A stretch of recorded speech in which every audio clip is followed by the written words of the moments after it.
All right, let's take a look at some garbage backpacking gear that I brought with me on at least my first 2 trips.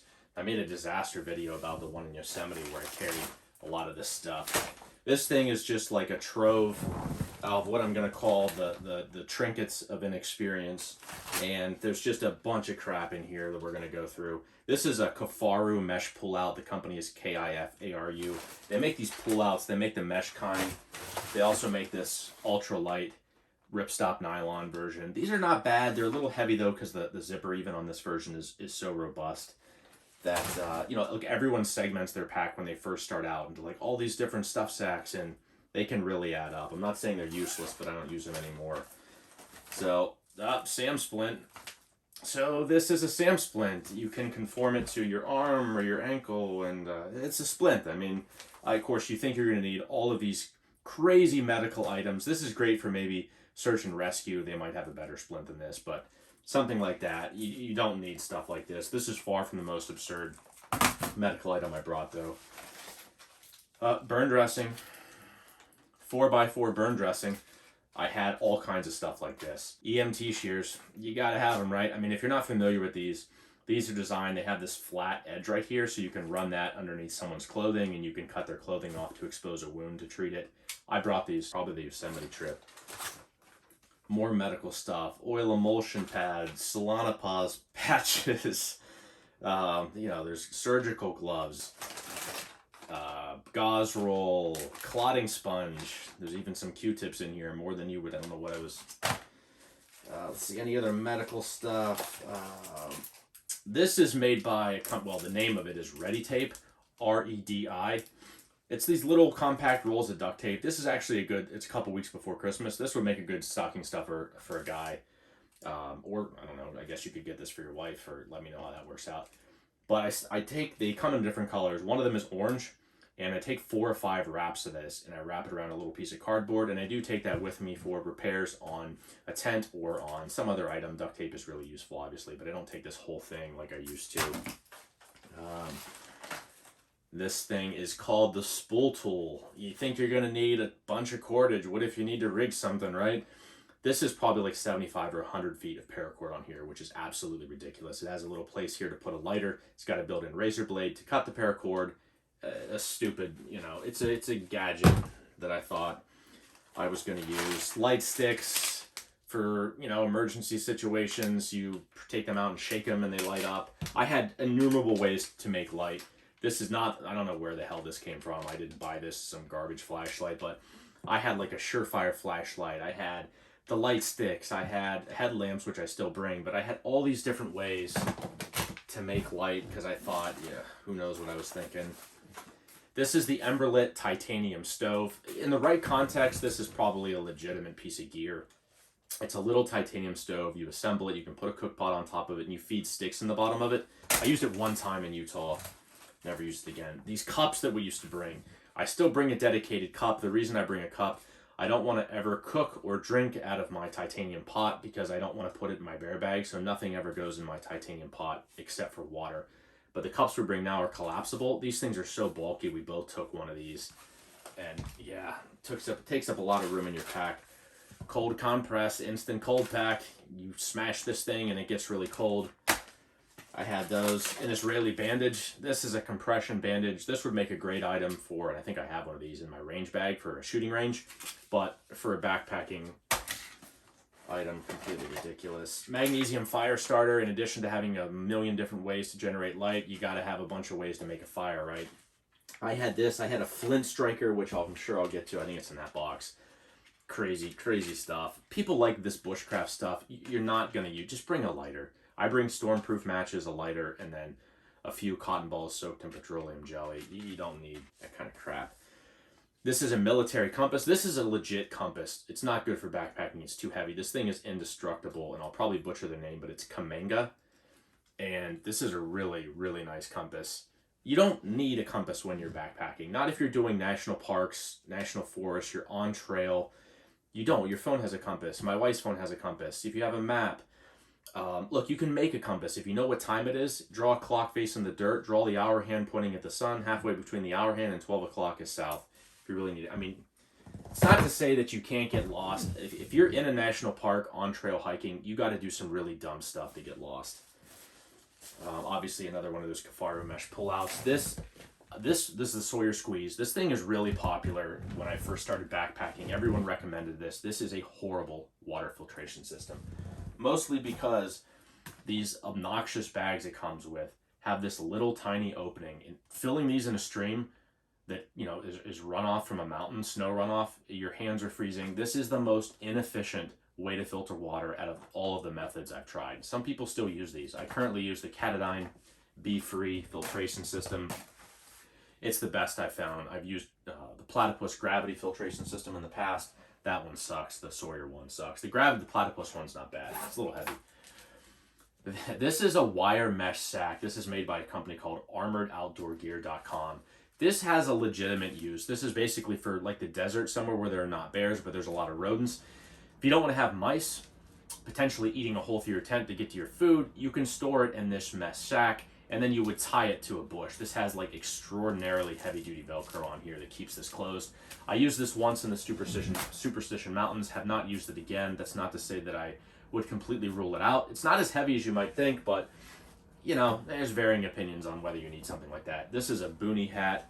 This one is 100% cotton, so I don't carry this one anymore. I do wear a Boonie Hat to keep the sun off my face and neck, but the one I wear now is a poly cotton blend. You know, if this gets wet, it's just going to take forever to dry out. It's cotton. I don't use that anymore. More light sticks in here. Random medical stuff. I had a fire striker somewhere. Oh, these I'm just going to show. I actually still use these, and well, I didn't use these before. This is a new item. These are bug wipes, and this is the most compact way and lightest way to carry bug repellent. They come in these little this is two in these little individual packs. I got these on Amazon, and it's much better than carrying some sort of a little spray bottle. This is a little tiny spray bottle off, much heavier and much bulkier than those little packs. I mean, I used to take multiple different kinds of rolls of medical tape, you know, all kinds of stuff that I no longer bring anymore. We talked about the Sawyer. This is some of the heavier stuff.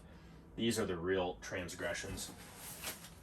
This is the Helinox camp chair, an absolutely ridiculous camp chair.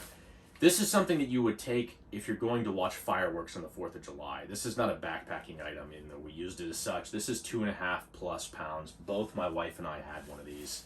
Maybe I'll roll in a photo of us setting these up. I think I got a picture of them in Zion, actually, Colpitts Wash area.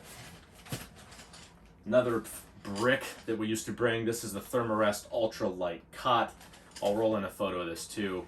It's a cot. I mean, you know, it's the most comfortable way to sleep in the backcountry. It obviously gets you off the ground, so it provides some R value there.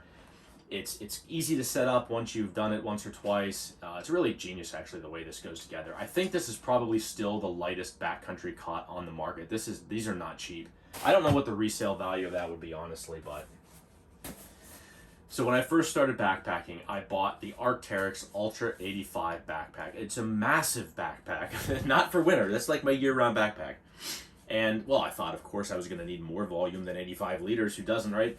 So I bought these. These are from a company called Granite Gear. I don't even know if Granite Gear is still around. They probably are. I do never hear them mentioned. But these are designed to integrate into the outside of the Granite Gear packs. They have this looping here, kind of like molly webbing.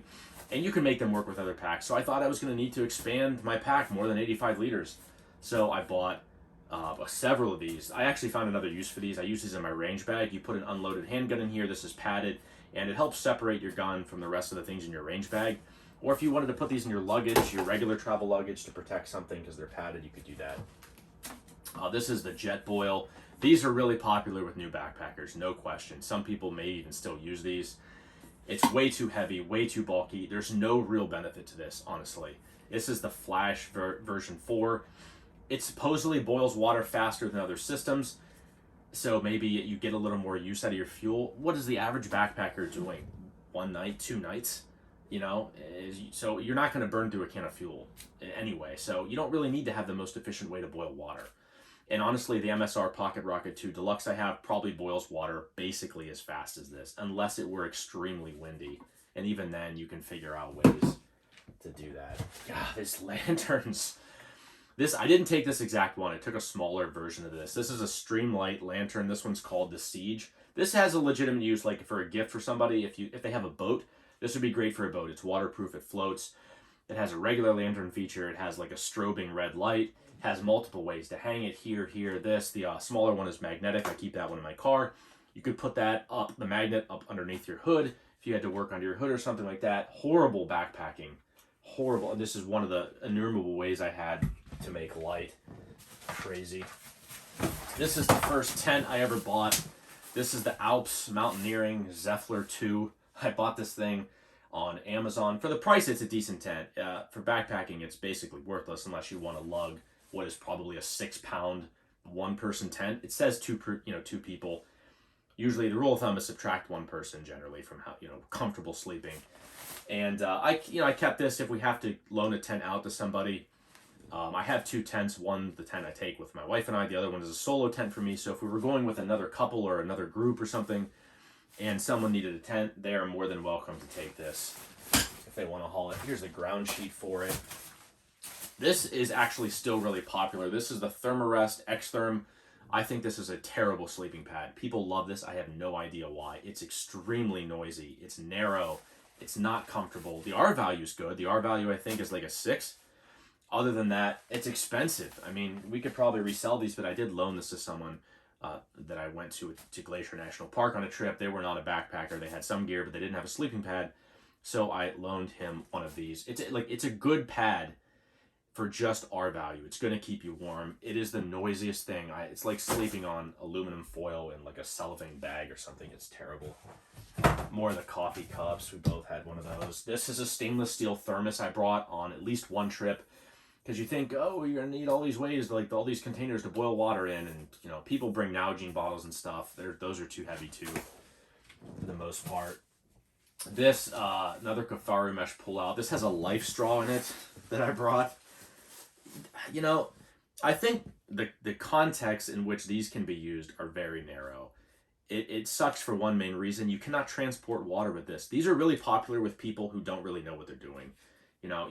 Just the fact that you cannot transport any water in it makes this almost useless. The only thing this is good for is obviously drinking directly from a water source. If you had a very, very shallow water source where you're basically using this as a straw to slurp this little tiny layer of water out, I guess, I don't know. This is a shamog. Some of you might be familiar with these. This is a million uses. These are popular in desert climates, obviously popular with U.S. and other soldiers fighting abroad. And this is probably the most useful item that I no longer bring. I'm not going to rule it out completely from future trips, but one of the things, if you get this really wet, wring it out a little bit, and if it's really hot out, you put this around your neck, around your carotid artery, and this will instantly cool you off. I mean, it's a night and day difference.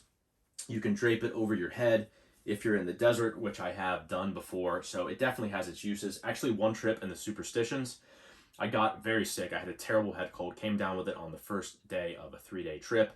Right as we got to camp, I started getting, sore throat. And I had so much snot come out of my nose over those 3 days, it was insane. Burned through all the tissues like the first night. Had I not had this to blow my nose on, I would have had to just sacrifice the shirt that I sleep in, and it would have been disgusting. This thing was unbelievably disgusting by the time we got back to the trail. I had a fever of like 100, 101 by the time we got to the hotel. Somebody bought us this. It's this little light system that you string up on the top of your tent. I think Big Agnes has their proprietary system. I think they call it Mountain Glow. We never used it. It's a nice idea, but I think a lot of new backpackers think that you're going to be in your tent and it's going to be dark and you're going to be doing stuff in there for like 3 hours, like playing cards or something, and you just don't do that when you're backpacking. So you don't really need, you have a headlamp, you don't need stuff like this. Contractor bag.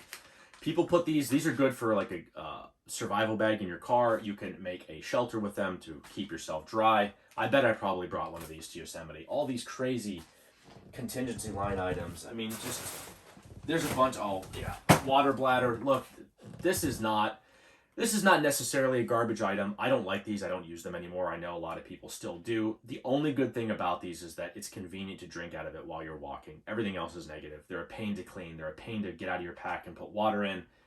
I don't recommend these at all. I carry a water bottle on a pouch on the front of my pack on my shoulder strap, and then I carry a larger 1-liter smart water bottle on the side of my backpack. Just I mean, it's very easy to fall victim to these when you first start. I'm not saying they don't have their application. It's just there are much better methods out there. There's other stuff in here. The cordage thing, you know, bring some cordage, but like, you're probably going to have like tent guy line stuff anyway. But I do recommend, if you know you're going to get wet, like we did a trip in Sequoia where we had a lot of stream crossings that were unavoidable and they were up to our knees, sometimes over our knees. And it was nice to have a piece of cordage to make a clothesline out of to dry our stuff out. So if you know, cordage is not something you should just leave behind, but don't bring all this 550 cord and all that stuff. My first sleeping bag. This is the Marmot Ion 20.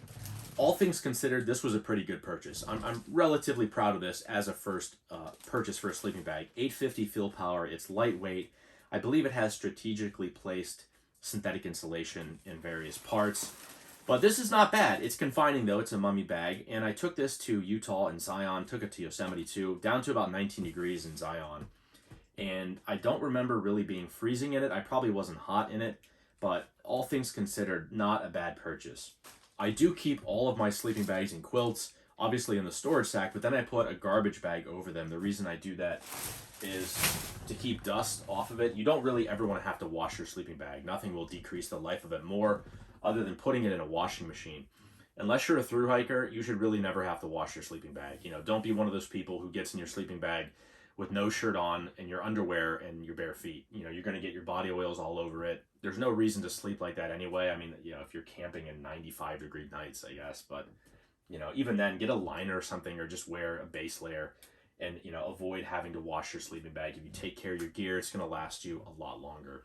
All right, guys, that's some of the ridiculous stuff I brought with me. I hope this helps some of you newer backpackers maybe avoid some of these mistakes, and some of the seasoned guys and gals, I'm sure you can relate to some of this crap and you got a laugh out of it. So thanks again for watching. Appreciate it.